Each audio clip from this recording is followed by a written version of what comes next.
Hey, I'm Mariah Moore. Welcome to the first edition of Click for Content, where you've just clicked. So we're going to talk about content.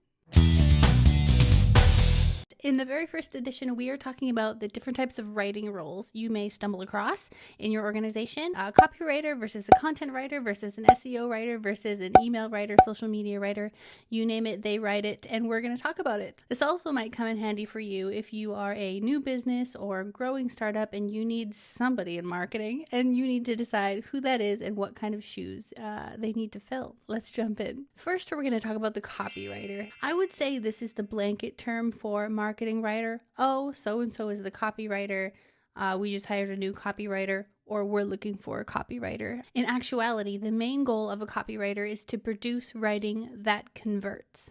Whether that be it gets you more blog subscribers, it gets you more form fills, or it gets you more sales. Copywriting is generally short, clear, and as enticing as possible. When you think of the advertising part of writing, you're probably thinking about copywriting. The words on your home pages and landing pages and advertising campaigns, that's copywriting, baby. Next, we're going to talk about content writing. I would say that more often than not, copywriters and content writers get mixed up. For copywriters, the goal of write is to make a sale, it's to convert, it's to take action.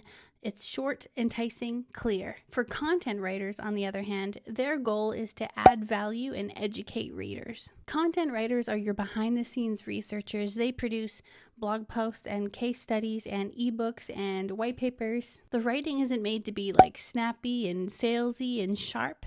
It's made to be descriptive so you can position yourself as a thought leader or a trusted source in your niche. Don't get me wrong though, content writing is still super engaging, or at least it should be, and content writers still use SEO tactics and other strategies to get people to stay on your page longer. So there is still a bit of an underlying sales intent, what with smart interlinking and overlaying CTAs in the long posts, but it's not as overtly like, try us now, book a demo, buy the thing. And the last type of writer we're going to talk about in this video component here is the technical writer. Especially if you're a SaaS product, it's sometimes assumed that whatever kind of writer you have on your team is a technical writer because you sell a technical product. That's not the case. What technical writers do is they take complex topics unknown to the general public and they distill them down and make them clear so the average new user can understand them. I'd say you most often see technical writers producing content for your help center or your resource center,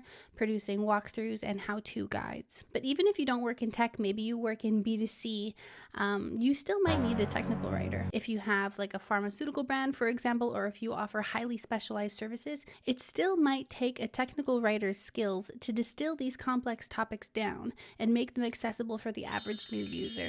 All right, that's all I'm going to talk about in terms of the video component of the newsletter. If you want to see the breakdown of 4 other writer types in your organization, read the whole article. Do it. Reading is good for you, and it's funny. I got some jokes in there. I also talk about in the article why most writers wear more than one hat. Let me know if you have any questions, and enjoy the piece. Thanks so much for subscribing or just reading, and don't work too hard this week, all right?